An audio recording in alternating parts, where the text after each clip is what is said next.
m'appelle Anthony. Salut. Salut, ça va? Ça va? Ouais, c'est cool, c'est cool. Tu sais pourquoi il y a autant de monde? Ah ouais, son dernier cours a eu un certain succès. Et t'en as pensé quoi?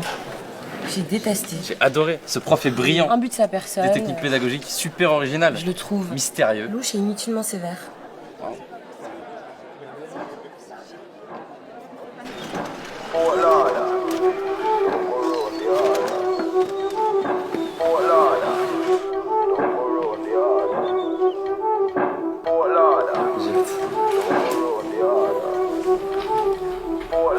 Surtout te fais pas remarquer et reste bien attentive. Pourquoi? Parce que c'est le meilleur. I see him, so me do it. Vous êtes sûrement inscrit à ce cours en pensant y trouver la vérité absolue. So me do it. Eh bien, je peux tout de suite vous dire Hey yo, que vous aviez raison.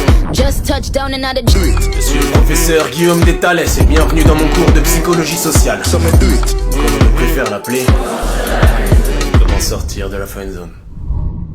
C'est mon imagination ou le nombre de mes élèves a considérablement augmenté depuis la dernière fois. Bon, commençons.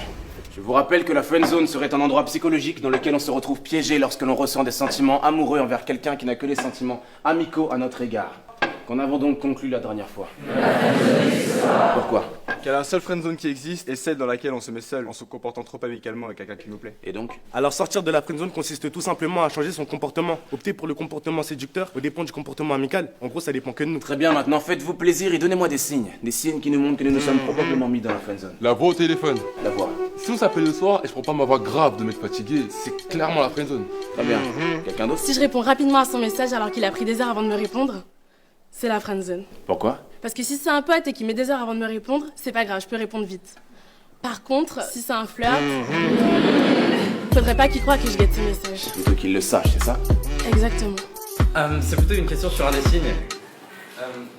Accélérez, accélérez. Vous voulez que les gens nous quittent avant la fin de l'histoire ou quoi? Si elle like ou commente notre dernier post Instagram, c'est bien parce Pas que... forcément, mais si elle like une photo de vous qui date de 3 ou 4 mois, c'est bon signe. Parce que là, elle veut vous montrer qu'elle a remonté votre profil. Un dernier? Mais qui l'ont doit Les deux tapes sur l'épaule. Les deux tapes. Alors, après avoir rigolé ou qu'on est en train de se dire au revoir, une fille qui est à l'aise avec un garçon aura tendance à poser sa main sur son épaule. Alors si c'est juste poser ou caresser, c'est bon signe. Par contre, si elle tapote son épaule, là, croyez-moi, c'est la friendzone. D'accord. Très bien. Écrivez le sous-chapitre comment désamorcer le processus d'amitié. Désamorcer? Un problème? Vous en parlez comme si c'était une bombe, comme si c'était mortel. Depuis quand est-ce que l'amitié est quelque chose qu'il faut redouter à tel point qu'on doive la désamorcer? Bon, vous avez l'air d'avoir perdu un ami. Vous êtes persuadé que c'est à cause de moi? Quoi, c'était votre meilleur ami? Écoutez, ce n'est pas de ma faute si votre ami C'est n'a... vous qui avez déclaré que la friendzone n'existait pas. C'est depuis vous qu'ils remettent tout en question si on a le malheur de leur envoyer un cœur bleu. Vous avez créé des monstres incapables de se contenter d'amitié. Depuis vous, dès qu'ils ont l'impression de détecter un signe d'une soi-disant friendzone, ils ont subitement envie d'en sortir. Parce que vous les avez encouragés à en avoir peur, à voir ça comme quelque chose de vexant, comme quelque chose qu'ils doivent désamorcer. Alors qu'au contraire, ce que vous n'avez pas dit, c'est que lorsque quelqu'un vous considère comme un véritable ami, vous comptez vraiment. Et bien plus qu'un énième crush comme on en croise 1 million dans une vie. Bien plus. Vous avez créé des monstres. À votre avis, combien de couples se sont formés depuis votre premier cours Comment sortir de la friendzone? Combien ont réussi à transformer leur amitié en relation amoureuse? Amitié qui durait sans doute depuis des années. Des centaines? Des milliers? Combien? Et ces nouveaux couples, on dirait quoi? 6 mois? 1 an? Grand max? Vous êtes persuadés de créer de l'amour, alors que tout ce que vous faites, c'est détruire de l'amitié. Parce que l'amour échoue bien plus facilement que l'amitié. J'ai compris ce que vous essayez de nous dire, mademoiselle. Alia. Je ne vous ai pas demandé votre nom. Eh bien, je vous l'ai donné quand même. Vous avez terminé, mademoiselle Alia?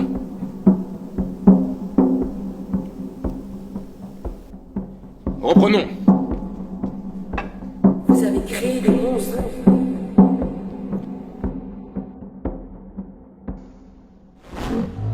Détruire de l'amitié. Admettons. Vous, ne me donnez pas aussi votre nom, il ne m'intéresse pas. Quelle est la nourriture que vous aimez le moins? Quoi? Allez, dans quel restaurant vous n'allez jamais manger? Japonais. Pourquoi? J'aime pas le poisson cru, les sushis et tout. Si je vais, je prendrai que des brochettes. Donc bon, ça va un peu cher pour des brochettes. Ne me racontez pas votre vie. Quelqu'un est d'accord avec lui ici? Vous deux, vous êtes ensemble? Non, on est juste potes. Ouais. Combien de fois êtes-vous allé manger au resto japonais du coin de la rue à l'heure du déjeuner? Plusieurs fois. C'était bon? Ouais, j'aime bien. Pourtant, vous avez levé la main, vous, donc vous détestez ça, n'est-ce pas? Oui, mais... Vous aussi, vous avez levé la main. Vous y allez quand même à deux? Bah non, on y va jamais ensemble, vu qu'il n'aime pas. Vous avez compris, mademoiselle Alia. Votre théorie dit que je détruis l'amitié. Mais dans le cas 1, votre soi-disant ami va venir manger des sushis avec vous et des petites brochettes en vous cachant qu'il déteste ça. Tandis que dans le cas 2, votre ami vous dira qu'il n'aime pas ça en prenant le risque que vous y alliez avec quelqu'un d'autre. Et alors? Dans le cas 1, c'est-à-dire dans le cas d'une friendzone, votre ami n'est pas lui-même. On fait tous des compromis en société. Là, il s'agit simplement de poisson cru. Mais jusqu'où ira votre ami friendzoné pour vous plaire, consciemment ou inconsciemment? Il calquera ses goûts sur les vôtres, cachera sa vision de la vie s'il a l'impression que vous en avez une opposée. Par exemple, il ne vous exposera pas son avis sur la peine de mort s'il a l'impression que vous êtes contre alors que lui est pour. Pourtant, c'est ce que devrait faire un ami, car un ami est juste lui-même et ne cherche pas à paraître comme le gendre idéal. S'il vous a avoué ses sentiments, comment pouvez-vous être sûr que vous étiez attaché à votre meilleur ami et pas plutôt au masque qu'il revêtait pour vous plaire? Si c'est ce genre d'amitié que j'ai détruit, y a pas mort d'homme. Reprenons. Nous allons donc voir comment désamorcer une amitié naissante en plusieurs étapes. Une amitié non voulue, une future friendzone. Vaut mieux tenter de la désamorcer ou y mettre fin plutôt que de faire semblant, n'est-ce pas? Je vous rappelle que la friendzone n'existe pas. D'ailleurs, quelqu'un ici saurait comment détruire une amitié sincère et réciproque. Pas une naissante, mais une sincère et réciproque. Allez, un peu d'ingéniosité. Dites-moi comment détruire une amitié sincère et réciproque. En créant de la jalousie? Non. En prenant ses distances? Non. Et si vous nous donniez la réponse tout de suite? Parce qu'on va donner toutes les réponses possibles et inimaginables et vous allez nous donner la réponse géniale auquel personne n'aurait jamais pensé. Alors, épargnez-nous tout suspense, non? Le premier qui trouve la réponse à ce problème valide son semestre automatiquement. Instantanément. Quelle est la seule et unique façon de détruire une amitié sincère et réciproque? Comment on peut être sûr que vous avez la réponse? Peut-être que vous choisirez la meilleure réponse d'entre nous et vous direz que c'est celle que vous attendiez, alors que vous ne l'aviez même pas. D'accord. J'écris la réponse ici.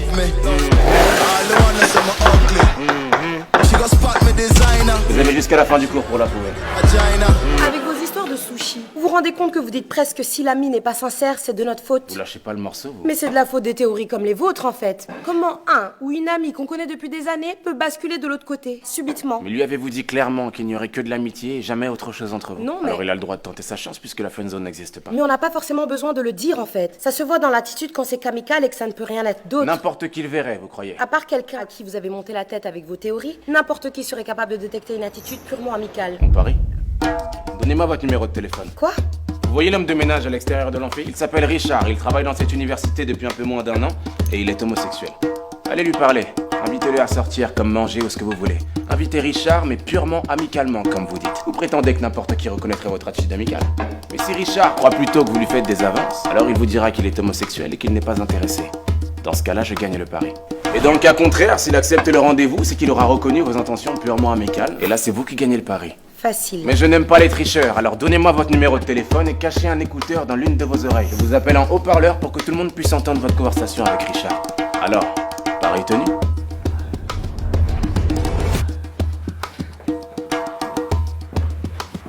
Salut. Je prends un peu l'air. Ce cours est super ennuyant. Oh, soyez un peu plus crédible.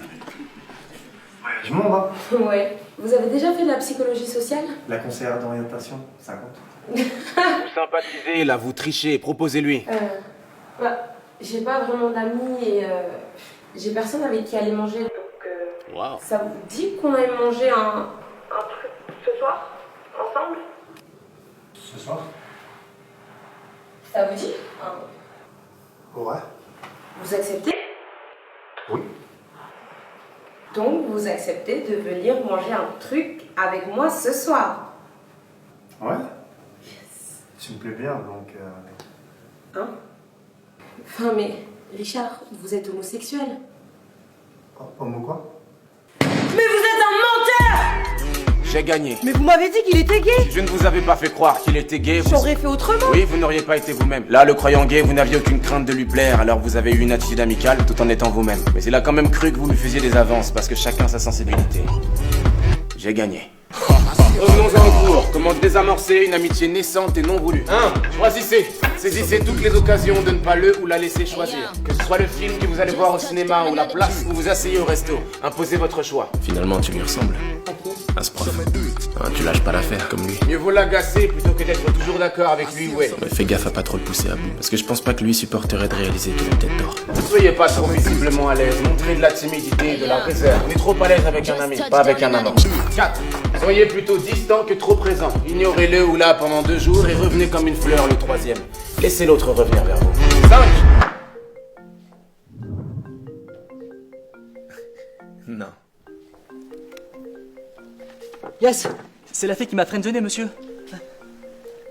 Non, ne répondez pas. Ne répondez pas! Allô? Oui, tu m'as demandé de t'appeler. Qu'est-ce que je dis? Il y a plein de choses que tu ne sais pas de moi. Écoute Charles, si c'est encore par rapport à ce dont on a parlé, je te répète pour la énième fois que je te considère comme un simple ami. Je suis désolée si t'as compris autre chose, mais... Tu n'as jamais été une amie pour moi. D'accord, tu me l'as dit 10 fois. J'ai compris, d'accord. Mais s'il te plaît, Charles, arrête. Tu m'appelles tous les jours, c'est bon, j'ai compris. Tu commences réellement à me faire peur, en fait. Lâche l'affaire, s'il te plaît. Allô? Alors c'est bon? Elle va me rappeler, c'est ça? C'est quoi la prochaine étape? Vous allez me sortir de la friendzone, monsieur? Hein? La friendzone n'existe pas? Asseyez-vous et fermez-la. Vous ouvrez encore la bouche sans que je vous ai donné l'autorisation et je vous mets à la porte à tout jamais. Vous avez compris? C'est vous. C'est depuis vous. Vous avez créé des monstres. Des monstres!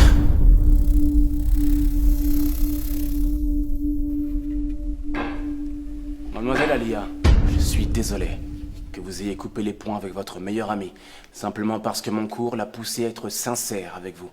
Désolé qu'il vous ait menti depuis le jour de votre rencontre. Je suis désolé qu'il n'ait pas continué à ravaler ses sentiments sans vous le dire, pour que vous puissiez garder un ami fidèle, un toutou, qui va toujours de votre sens et qui vous regarde avec des yeux pleins d'étoiles pour vous permettre de faire le plein de confiance en vous et votre petite personne. Je suis désolé.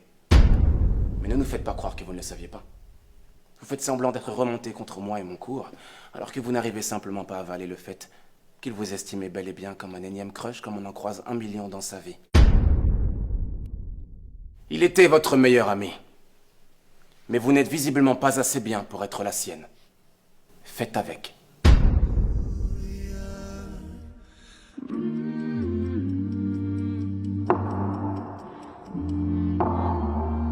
Je ne suis pas vraiment d'accord cette fois, monsieur.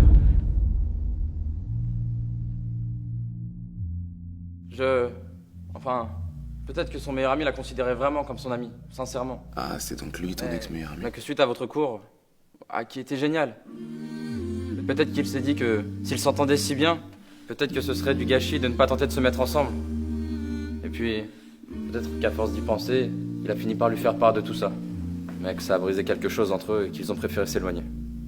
Mais de là à dire que l'amitié n'était pas sincère... Je vous avais dit que le prochain qui ouvrait la bouche dans mon cours sans mon autorisation serait mis à la porte, alors fichez-moi le camp.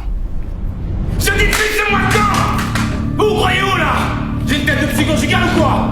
Vous croyez pouvoir venir dans mon cours, raconter vos sornettes comme si j'étais un plateau télé? Et vous aussi, mademoiselle, vous créez des monstres. Sortez de mon cours et ne revenez jamais!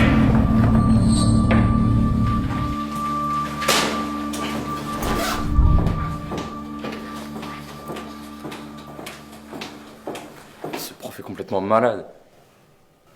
Je te dirais pas que je te l'avais dit. Tu changeras jamais, toi. Est-ce que tu penses qu'on devrait... Doucement, n'allez pas trop vite. Vous avez suivi mon cours, n'est-ce pas? Et vous aussi, mademoiselle, vous créez des monstres. Sortez de mon cours! Désolé qu'il vous ait menti depuis le jour de votre rencontre, toutou. Mais vous n'êtes visiblement pas assez bien pour être la sienne. Je ne suis pas vraiment d'accord cette fois, monsieur. Trouvez-moi, c'était votre meilleur ami. Et vous aussi, mademoiselle, vous créez des monstres. Sortez de mon cours et ne revenez jamais! Quoi? Non, rien. Vous savez alors comment désamorcer une amitié. Si vous voulez la réamorcer, faites l'inverse. Hein? Choisissez! Faites l'inverse, laissez-le choisir. Du moins, faites-lui croire que c'est lui qui choisit sa situation. Si tu m'avais dit ce que tu pensais comme tu l'as dit tout à l'heure, j'aurais peut-être mieux compris. Étape 2. Mieux vaut l'agacer que d'être toujours d'accord avec lui ou elle. Faites l'inverse. T'as raison. Soyez pas trop visiblement à l'aise, montrez de la timidité et de la réserve. Le contraire, détendez-vous. 4. Soyez plutôt distant que trop présent. Anthony? Ouais.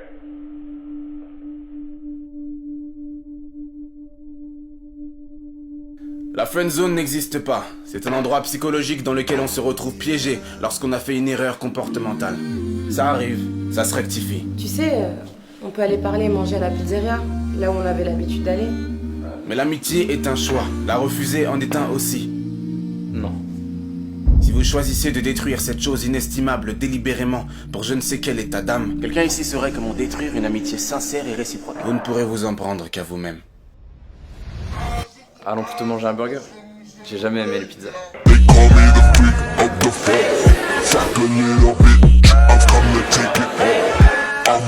tapes sur l'épaule.